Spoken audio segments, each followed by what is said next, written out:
bansos ini sifatnya sementara dan bansos ini diberikan dengan ukuran-ukuran tertentu. Nah, jadi dengan niat supaya kebutuhan dasarnya tercukupi dulu, ya, lalu setelah itu ada proses pendidikan, pelatihan, pemberdayaan, setelah itu lolos yang namanya graduasi. Lulus ya, graduasi gitu ya. Iya, itu sekarang begitu.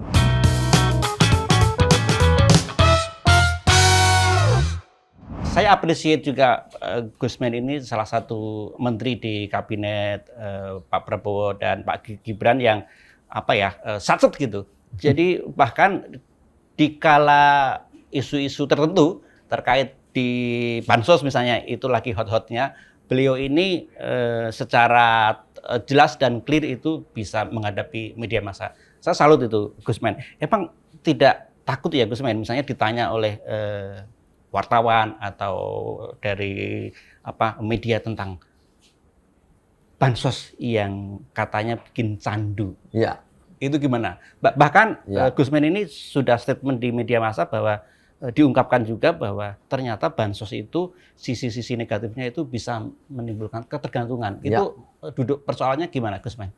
Ya, terima kasih Mas Amir ya, bahwa memang kadang-kadang ada salah persepsi soal bansos di tengah-tengah masyarakat. Terutama juga yang penerima manfaat. Jadi dia pengen dapat bansos terus seumur hidup gitu. Padahal bansos ini kan sebenarnya sifatnya sementara. Untuk social protection, untuk perlindungan sosial di tengah-tengah yang mungkin sulit bagi penerima manfaat. Nah, kemudian seterusnya masih ada lagi setelah ini adalah pemberdayaan supaya dia menjadi penerima manfaat yang tidak lagi menerima bansos. Nah, ini yang kemudian sekarang jadi persepsi yang kurang tepat. Maka oleh Pak Presiden Prabowo hari ini pendekatannya ingin dirubah. Kalau selama ini kita itu semacam proteksi ya, sosial proteksi heavy gitu, menjadi ke pemberdayaan. Bahwa bansos ini sifatnya sementara dan bansos ini diberikan dengan ukuran-ukuran tertentu. Nah, jadi dengan niat supaya kebutuhan dasarnya tercukupi dulu, ya, lalu setelah itu ada proses pendidikan, pelatihan, pemberdayaan, setelah itu lolos yang namanya graduasi. Lulus ya, graduasi gitu ya. Iya, itu sekarang begitu. Jangan malah jadi demotivasi gitu ya. Iya, karena dia sudah terbiasa menerima itu. Iya. Terutama yang ikut program PKH ya, atau program Keluarga Harapan. Mohon maaf, nggak usah programnya double dari. Iya. Program Keluarga Harapan atau PKH itu. Saya sekarang lagi minta data berapa keluarga yang telah mengikuti program ini. Berapa keluarga. Terus setelah itu berapa tahun mereka gitu. Ada yang 10 tahun, ada yang 5 tahun. Nah, ke depan kita akan membuat suatu aturan di mana maksimal sekian tahun mereka harus graduasi. Sehingga dia lebih berdaya. Kalau kita lihat ya, bansos ini kan realisasinya sampai 74% ya, atau tahun 2024 itu 56 triliun dari 76 triliun itu untuk menyasar kalangan mana saja itu, Gusmen? Jadi saya sedikit koreksi angkanya ya. Jadi untuk program Keluarga Harapan itu menyasar 10 juta kakak. Oke. Jadi kakak ukurannya 10 juta ya? kakak. Kakak itu bisa 3 sampai 4 orang kan gitu. Dan ini adalah bantuan bersyarat. Ada yang untuk ibu hamil misalnya 750.000 per 3 bulan. Kalau anaknya sekolah SD 200 gitu. Kalau kemudian dia di bawah 11 tahun berapa, ada semua itu. Itu semua peruntukannya jelas gitu. Karena ini adalah bantuan bersyarat. Untuk difabel, misalnya keluarganya itu ada yang penyandang disabilitas atau untuk lansia gitu. Jadi itu ada indeksnya, istilahnya ada indeksnya. Ini menyasar 10 juta kakak. Sisanya ada 18,8 juta itu yang menerima bansos. Jadi kira-kira ya kalau digabung itu kan ada irisannya kira-kira 21 sampai 22 juta kakak yang mendapatkan program dari Kementerian Sosial. Nah, untuk meningkatkan graduasinya ya, tadi kita mention bahwa graduasinya itu termasuk rendah ya? Termasuk saya pelajari, ini sedang kami pelajari kan kita baru 1 bulan ya. Sementara ini kita dapat data memang sementara ini memang graduasinya rendah. Sehingga pembiayaan kita itu lebih banyak di perlindungan dan jaminan sosial. Sementara untuk pemberdayaannya itu kecil sekali. Makanya saya sebut kita fokus selama ini memang berada di perlindungan sosial. Ini kalau sampai ini tidak ada semacam pendekatan baru, akhirnya orang kerasan di sini tadi, jadi candu tadi. Zona nyaman tadi ya. Di zona nyaman itu nggak mau pindah. Nah, biar ini nggak jadi candu nih Gus, biar ini nggak jadi demotivasi. Kan Gusmen ini punya pengalaman dulu di era Pak SBY pun juga sudah pernah menjabat Menteri Negara Percepatan Pembangunan Daerah Tertinggal ya. Kemudian pernah menjabat sebagai Wagub juga di Jawa Timur, pernah menjabat juga sebagai wali kota di Pasuruan. Artinya memahami betul dari level bawah sampai level kebijakan. Nah, gimana ini Gusmen biar bansos itu tidak menjadi quote-unquote toksik dalam dunia politik kita, juga nggak bisa jadi candu demotivasi buat warga yang menerima manfaat, biar itu punya manfaat yang betul-betul signifikan dan bahkan nanti bisa mengangkat kesejahteraan mereka. Itu gimana nih Gus? Ya itu tadi pendekatan ya yang harus kita rubah. Pertama-tama adalah pendekatan kita bahwa pemberdayaan ini lebih penting gitu. Ya, bansos penting, tetapi yang lebih penting lagi adalah pemberdayaan itu supaya mereka bisa lebih mandiri. Pak Prabowo sekarang membuat Menko Pemberdayaan Masyarakat. Ini menggarisbawahi betapa pendekatan pemberdayaan menjadi sangat penting. SDM-nya ya berarti nanti yang di. Ya, jadi gini, program kita itu pada dasarnya adalah merubah mental, merubah sikap, merubah cara berpikir penerima manfaat. Dari penerima manfaat ini, yang dapat bantuan kita itu disebut penerima manfaat ini, harus merubah cara berpikirnya. Bahwa mereka bisa maju. Mereka bisa hidup lebih sejahtera jika mereka memanfaatkan semua kesempatan yang ada, terutama untuk pendidikan anak-anaknya. Terutama untuk hal-hal yang menyangkut dengan kesehatan. Jadi kalau dia bisa manfaatkan semua ini, mereka bisa lebih mandiri. Mereka punya harapan, mereka punya kesempatan. Tidak boleh lagi menyia-nyiakan semua kesempatan, tidak boleh lagi malas, tidak boleh lagi misalnya bantuan yang didapat itu untuk keperluan-keperluan lain yang tidak berkaitan dengan masa depan keluarga itu. Oke. Kira-kira gitu. Ya, Gusmen, ini tentang skup ini ya, skup dari pekerjaan Kemensos ini, core bisnisnya Kemensos ini kan, ada semacam tagline atau apa ini, perlindungan sosial sepanjang hayat. Iya, betul. Ini gimana menerjemahkan ini, Gusmen? Ya memang kita tahu bahwa sebenarnya pembangunan itu diperuntukkan bagi keseluruhan siklus hidup kita itu.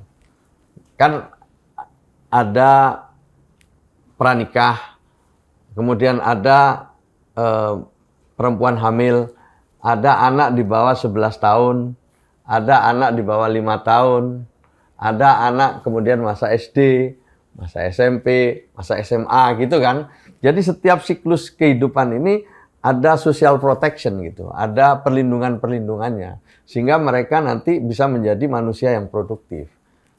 Jangan sampai di usia-usia dia sekolah, itu mereka tidak bisa mengakses pendidikan. Itu masa depannya lagi tidak cerah gitu. Itu datanya ngambil dari mana itu? Nah, sekarang ini yang penting ini. Ini pertanyaan yang bagus sekali. Selama ini setiap kementerian dan lembaga itu punya data sendiri-sendiri. Oh. Jadi sejak Indonesia merdeka itu belum punya kita data tunggal. Oh, oke. Bahkan mungkin PKH, Program Keluarga Harapan ketika dirintis tahun 2007, ketika saya waktu itu menjelang berakhir sebagai Menteri Pembangunan Daerah Tertinggal itu belum punya data sama sekali, istilahnya masih asumsi-asumsi aja. Hampir sekarang alhamdulillah ya sudah ada data, tetapi belum data tunggal. Nah oleh karena itulah Pak Presiden, Pak Prabowo dari awal meminta perhatian kita semua untuk bisa mewujudkan data tunggal itu. Data tunggal ini sedang diproses oleh BPS. Ya. Itu atas arahan Presiden. Sehingga yang seharusnya nggak terima manfaat tuh harusnya memang nggak dapat Iya, ya. nggak dapat. Selama ini kan banyak klaim, kemudian ada juga orang yang seharusnya terima manfaat tapi nggak terima Iya, manfaat. betul. Itu harusnya bisa diselesaikan dengan data tunggal tadi ya. Harusnya bisa diselesaikan dengan data tunggal. Meskipun data itu dinamis ya, setiap hari kadang ada yang wafat, kemudian ada yang pindah tempat, ada yang ini, ada yang naik kelas, gitu kan dinamis sekali. Tetapi setidak-tidaknya dengan data tunggal itu setiap tahun kita bisa merencanakan suatu program berdasarkan pada realita. Selama ini kan banyak itu ya, keluarlah bansos itu apa. Saya nggak dapat yang seharusnya nggak dapat, malah dapat tetangga saya itu. Ini saya sering dapat komplain itu. Saya kira yang dapat komplain bukan saya aja, banyak pihak lah ya yang merasa keberatan, sejumlah pihak karena mendapatkan bansos. Itu karena memang salah satu faktornya itu adalah soal data kita yang belum tunggal tadi, belum padan satu dengan yang lain. Nah, mudah-mudahan ini ya memang ada percepatan. Hari ini juga ada rapat atas arahan Presiden, secepatnya kita sudah memiliki data tunggal yang kemudian bisa menjadi acuan semua kementerian, lembaga, dan daerah. Jadi yang disebut memang menurut ukuran tertentu, yang layak itu ya ini, ya. Yang tidak layak ya jangan jangan merasa kecewa, karena memang dalam ukuran inilah yang sudah ditetapkan. Gitu. Itu nanti akan diserahkan ke BPS, Kementerian Sosial, ke lembaga-lembaga lain juga, Bappenas dan lain-lain. Tapi pegangannya kan sama. Ketika kita mengintervensi satu keluarga, ya mereka tahu juga, ini udah dapat, jangan sampai yang sama juga kita kasih. Gitu.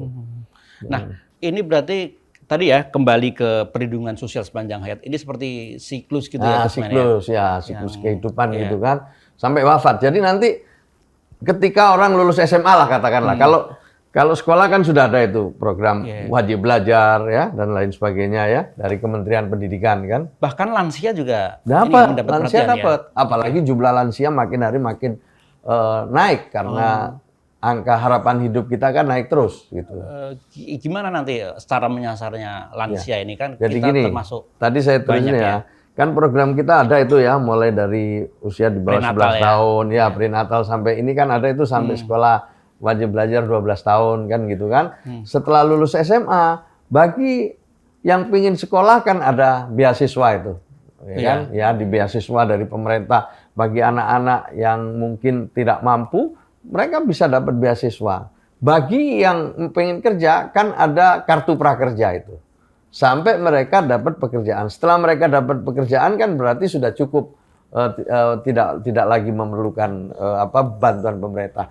Nah, kalau ada keluarga itu yang difabel atau yang penyandang disabilitas, maka nanti ada perlindungan dari pemerintah. Kalau sudah memasuki lansia, ya tentu ada program tersendiri untuk lansia. Sekarang ini kita misalnya kalau ada lansia yang usianya di atas 75 tahun dan dia terlantar dalam tanda kutip, artinya keluarganya, anaknya tidak bisa juga mencukupi, dibantu oleh pemerintah.